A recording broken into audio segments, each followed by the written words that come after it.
been asked to speak about the cultivation of mental and emotional balance, which I imagine many of us, perhaps even all of us here, are interested in already. But I'm quite sure that everyone is interested in having a clear mind, having mental well-being, emotional well-being, a sense of health. And the implication here in the title is that balance is a key to both mental and emotional balance. So how do we go about cultivating that? I would suggest the key is attention. I think we all know from our own experience that our own minds can be our worst enemies. They can drive us mad. While sitting quietly in a room with no stimuli from the environment at all, we can be abjectly miserable just by the rumination, the thoughts going through our minds, getting caught up, snared in the grip of what psychologists call rumination. In other words, we know we can be miserable all by ourselves with no help from outside. It's an inside job. And many, but perhaps not all people, know that it's also possible to be sitting quietly in your chambers, quietly in a cave, quietly in a serene place in nature, and with little or no stimulation from the environment, to have a sense of being truly well, happy. And you look around and think, what's making me happy? And you can't find anything outside. The sense of well-being is coming from inside. So we should all be Sherlock Holmes here, tracing this to the source. Now, in this marvelous presentation I had the luck of being able to listen to off stage, causation, the agent, was uniformly attributed to the brain. And there's no question the brain is implicated in all of our subjective experience. But the notion that the only true explanation is a neurological one, and I never heard the speaker, Professor Ramachandran, say that, I think is limited. Sometimes we may have a brighter light shed on what's going on in subjective experience by looking into subjective experience itself, looking for a psychological explanation. So I suggested that attention is the key. A person who can control his attention, his or her attention, can control the type of reality that person has a sense of experiencing and living. For after all, as William James, the great pioneer of modern psychology, stated, for the moment what we attend to is reality.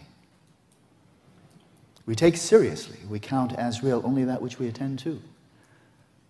So when our minds are caught up in attention hyperactivity, whether or not it's clinically diagnosed, I think we all know what it's like. When the mind is like a runaway train, like an elephant in rut, to use one of the great Indian classic metaphors, it can give us an enormous amount of grief, especially when this rumination, this obsessive, compulsive flow of thinking is negative. Dwelling on past misfortunes, the misbehavior of other people, negativities of one sort or another, and they just catch us in their claws. We really become victims of our own minds. So negative rumination, if we're looking for mental balance, emotional balance, insofar as our minds are still prone to such negative rumination, such attention hyperactivity, where the mind really is out of control, and we're kind of just being dragged along in its wake, then as long as we are prone to that, or to the extent that we are prone to that, mental and emotional balance will be an unreachable ideal. I call this OCDD, this tendency, not to be confused with the OCD, obsessive compulsive disorder, which is clinically diagnosed. The OCDD will not show up in the current version, the fifth version of the Encyclopedia of Mental Diseases, DSM, probably because all of the editors of DSM have it, as do most, if not all of us here in the audience. And so I call it obsessive compulsive delusional disorder. Right? But see how familiar it sounds. Obsessive, and then in a sense that when you would like to be just quiet, there's really nothing you need to think about, nothing you need to think about. You would like to be quietly present, simply attending to your body, your mind, the environment, another person. You can't, because the mind is like a chatterbox. It's always got something to say. Obsessively, thoughts are flowing out one after another. And as much as you would love to turn it off, at least have a brief respite once in a while. A bit of quiet in the chamber of your mind. It does not give you that option. It always has an answer. You want to be quiet? Good, let's talk about it. It's obsessive. If you think you have control, try to not think for 1 minute while you're still awake. It's obsessive. Well, as if that's not enough, it's also compulsive. That is, the thoughts arise, but they don't simply arise like images on a television screen. They arise and we generally are compulsively drawn into them, as if there's a siphon. It sucks our attention in, and our attention is focused off to the referent of the thought. We are there and then thinking about this and that. There's a really awful image. It was in that movie, Little Miss Sunshine. Remember where they tied the dog to the back of the station wagon and then forgot? Yeah, it was a comedy, so don't worry, no animals were harmed in that sequence. But nevertheless, we're the dog, and the rumination is the station wagon. It draws us in. It drags us along. Does that resonate with your experience? But it's worse than that. Obsessive would be bad enough. Compulsive is even worse, but it gets worse. It's delusional. And that is when we get caught in the vortex of this kind of flow of rumination, the general tendency, and see for yourself, I'm not trying to tell you what your experience is like. I'm making a generalization here. See whether the shoe fits. That we tend to take seriously whatever we're thinking, even though we're not really thinking it. It's thinking us. The dog is not driving the car. But is it not true that when we're thinking about something, fixating, ruminating, obsessing about something, that there's a general tendency to think, I think, therefore it's true. Psychologists call that a refractory period, where the mind gets caught in the grip of an emotion, a memory, a desire, and we can't see outside of that filter system. If I'm ruminating negatively about some person, resentment is arising, maybe contempt or disgust is arising towards that person. Insofar as as long as I'm in the flow of that rumination, that obsessive, compulsive, delusional disorder, I cannot imagine that person has any good qualities, or even any neutral qualities. The neutral look bad and the good are simply invisible. Whereas the bad, oh, they come out in three-dimensional high def. Vivid, in fact, exaggerated, off the charts. So obsessive, compulsive, delusional, that sounds pretty bad, and if it weren't so ubiquitous, it would definitely be in the DSM. But there it is.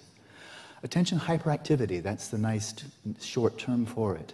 Not a sign of mental health. We've gotten used to it, but that's the only reason it's tolerable.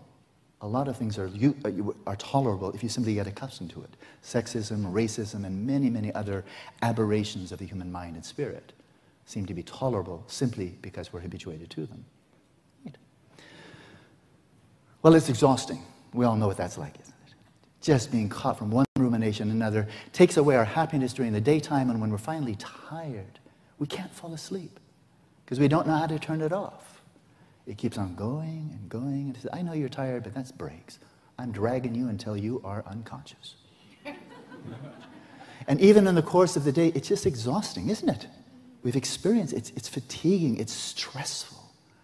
That's why there's mindfulness-based stress reduction. There's massage. There's various types of therapy to just give it a rest, be able to recover, at least a bit of first aid to all the damage we're doing ourselves. And of course, we're not doing it to ourselves, otherwise we'd stop. It's just sheer habit. I'm sure there are neurological correlates, but I'm not sure identifying those is really going to help. So when we get exhausted, then we fall into attention deficit, where we may be at a board meeting, we may be students in a classroom, maybe be at work, we may be driving, and so forth and so on, watching television, reading a book, and you all know what it's like, don't you? Attention deficit. You like to be focused, and the mind just isn't up to it. Your attention isn't up to it. It's just sitting there, spinning its wheels, not engaged. You can even be having a conversation with your spouse, and your spouse says, what do you think? And you say, what? What? AWOL on reality. Out of sheer exhaustion. Out of sheer exhaustion. So even though ADHD is clinically diagnosed, and of course the medical profession is very keen to drug it into submission, that doesn't cure it. I know it can be very helpful, and it's necessary for some people, but wouldn't it be marvelous if from childhood on, for our own children, our children's children, if given the hectic pace of modernity, the multitasking, the sensory bombardment, the information bombardment of cell phones and internet and television and radio and text messaging and everything else, even the entertainment is almost like getting in the ring with a prize fighter, getting beaten into submission. Wouldn't it be marvelous if for our children, since my generation, even the next generation down and the generation up, has created this world, this is kind of like an ADHD world. Wouldn't it be marvelous if we could provide our children with kind of a psychological immunization to help prevent them from falling into ADHD, succumbing to that which the whole environment is screaming for, entropy of the mind? So how? Drugs like Ritalin, Adderall treat the symptoms, which makes you drug dependent and you get into the habit, maybe even from the early age. If you have a psychological problem, just find the drug. In other words, when it comes to drug, just say yes. Just say yes. Think of yourself as a brain and think of any psychological problem as a brain disorder, and you've got the conclusion. The way to treat it is just say yes to the drug. I find that as valuable as psychopharmaceutical drugs can be, I find this a mind-numbing limitation to think that's the only way. Remedy. If we're really looking for mental balance, emotional balance, which I think we all are, or at least well-being, how can we train this wild beast of attention to bring balance to it? So when we'd like to be quiet, we have that option. When we'd like to be just go into free flow, daydreaming, we have that option. Like to think creatively, analytically, like to dwell on the past, anticipate the future, we have that option.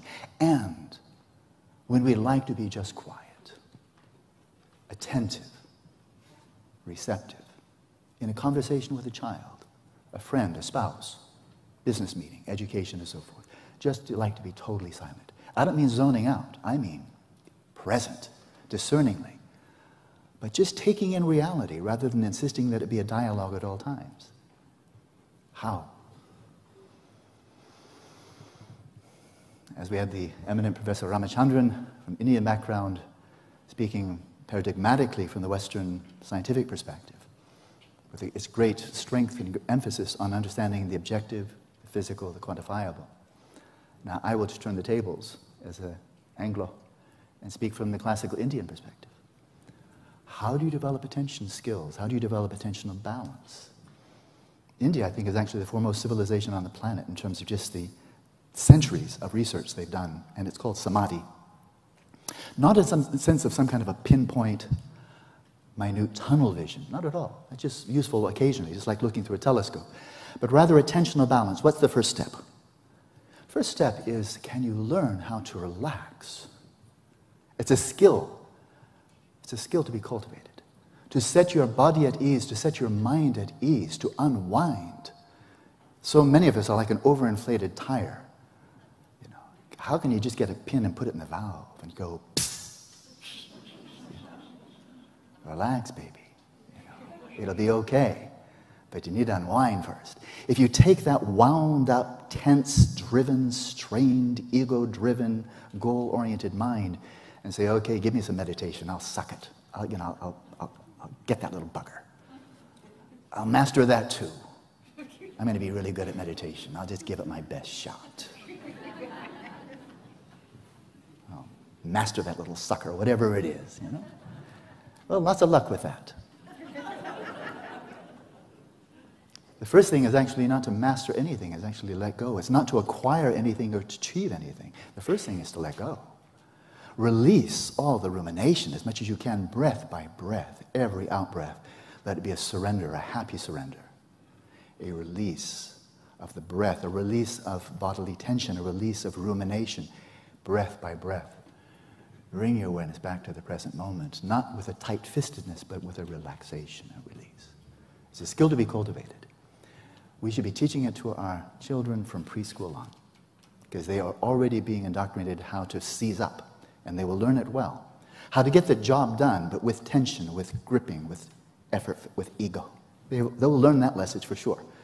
We need some immune shots for them to help them balance out. For them, for us perhaps too. So the first point is relaxation, loosening up, releasing into the present moment. And then once you've kind of come there, like, oh, hello, reality, because after all, the past is no longer exists. The future doesn't yet. So if you're interested in reality, you know where to find it. It's in between. It's what hasn't yet passed and hasn't and isn't the future. What is happening right now, that's where the goods are.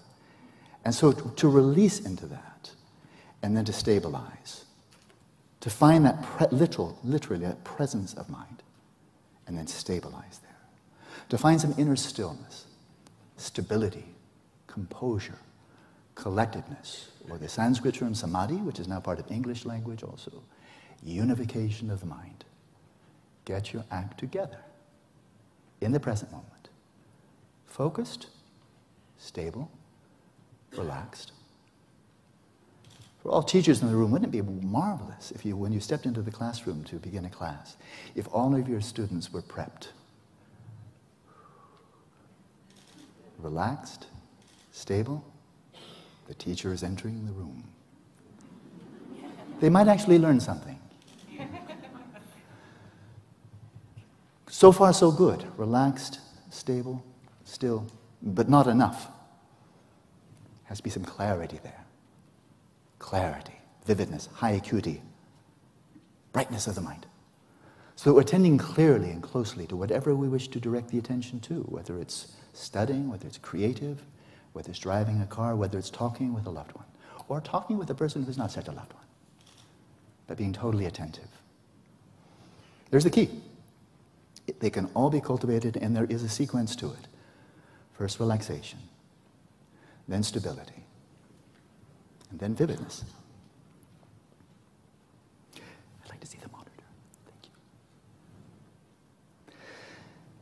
There's some prizes in store when you actually venture into that kind of practice. And anybody can do it, religious, not religious. You don't even really have to be interested in meditation, let alone India, Tibetan Buddhism, Hinduism, and so forth. You don't need to be interested in all of that, any of that. If you like to, that's cool. All you need to be interested in is finding a sense of inner well-being, of tensional balance, which then you can apply to every other endeavor that you engage in, including falling asleep. That when you lie down in bed, you're tired, you're ready for sleep. That actually is an option. Because when you relax, you let your mind come to stillness. And then you can release the clarity as you drift off into sleep. So finding peace of mind, an inner peace of mind, predictable, because we know what the opposite is. When mind is caught up in rumination, obsessive, compulsive, delusional thinking, the refractory period, it's not pleasant. But there's a surprise in store, big surprise, a discovery that I think if it's been made at all, it's been marginal in terms of modern mind sciences, but it's perhaps one of the most important discoveries yet to be made, scientifically, about the nature of the mind, and that is when you find just attentional balance, let alone the other aspects of mental balance, and there are others. But simply by cultivating attentional balance, relaxation, stability, clarity, it's not only a sense of peace and inner calm that arises.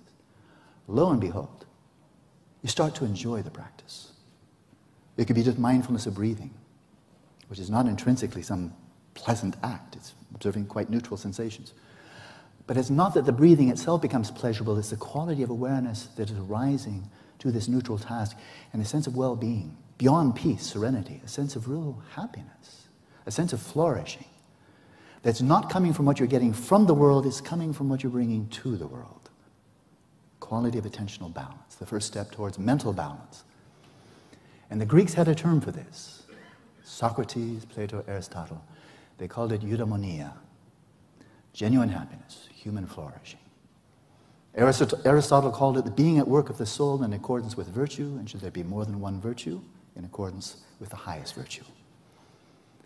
Eudaimonia, a sense of well-being that is not stimulus-driven, for which you don't need a companion, you don't need entertainment, you don't even need work, you don't even need happy thoughts to keep you perky.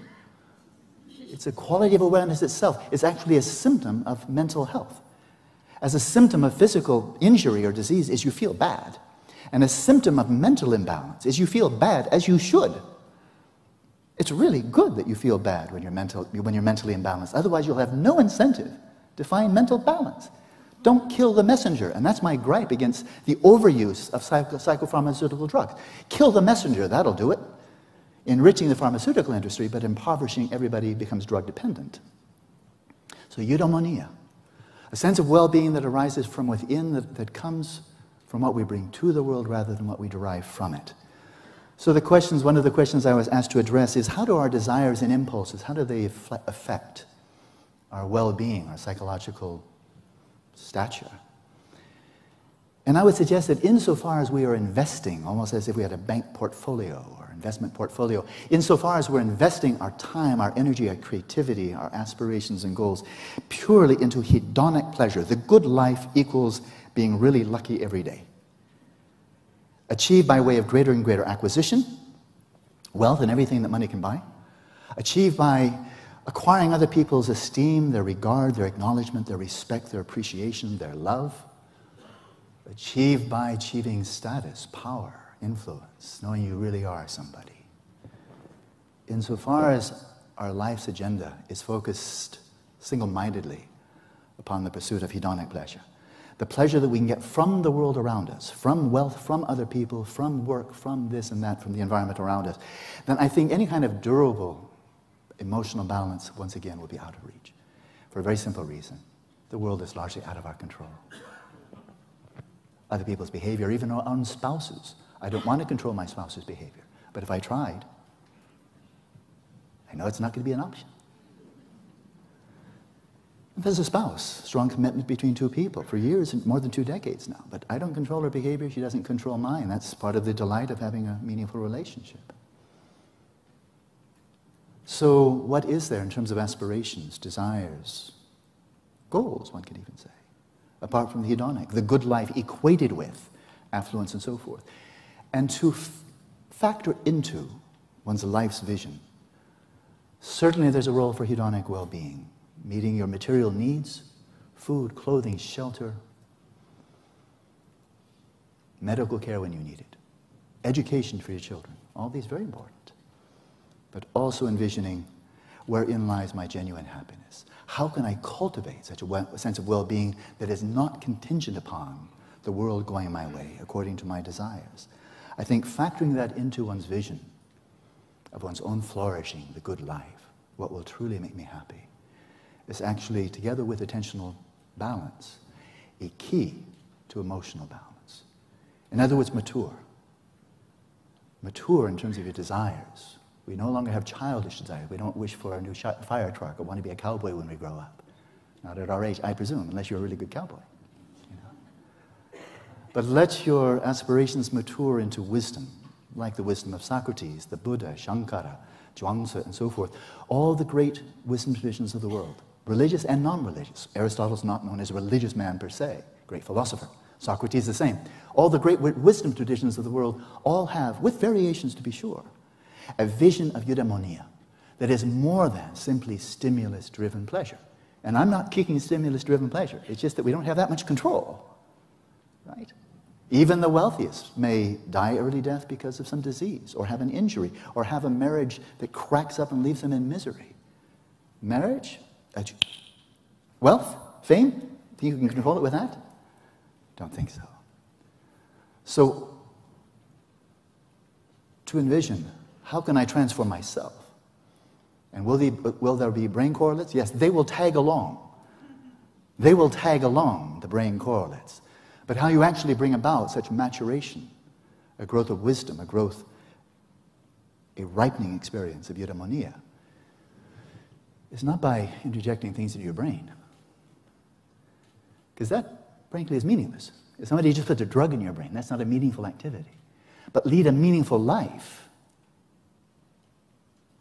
Well, that's meaningful because your life is meaningful, because your actions are meaningful, because your attitudes are meaningful. Neurons aren't meaningful. They're chemicals. Very complex to be sure, but they're still chemicals. There's nothing inside the brain except for chemicals and electricity.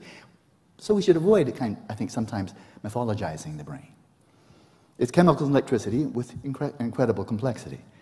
The mind is no less a wondrous thing. And there is no evidence yet that the mind and brain are the same. If there is some, I'd love to see it. So in terms of finding emotional well-being, balancing, a hedge fund. That is, we still need to give, as in the Christian tradition, give unto Caesar Caesar's due. Attend to the hedonic as much as necessary, and it is necessary.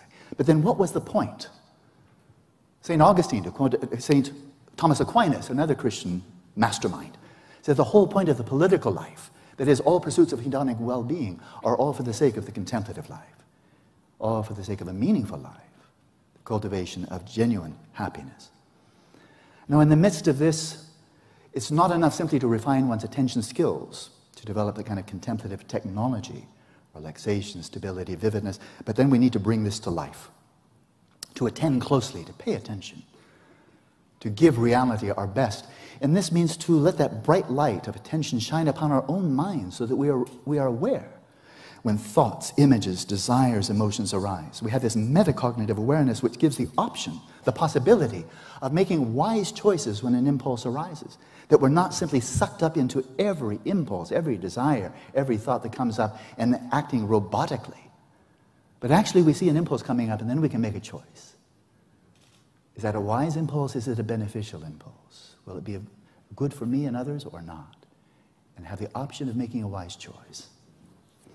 So cognitive balance.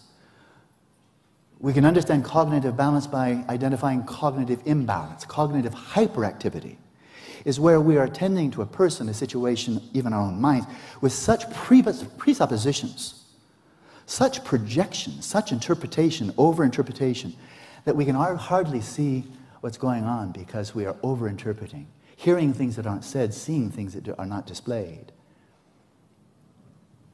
We're living in our own little world that we're projecting on reality. It's delusional. Cognitive hyperactivity. Cognitive deficit, once again, we're just withdrawn. We're disengaged. We're not attentive. We're not present with our children, with our spouses, with our colleagues. We're just not present.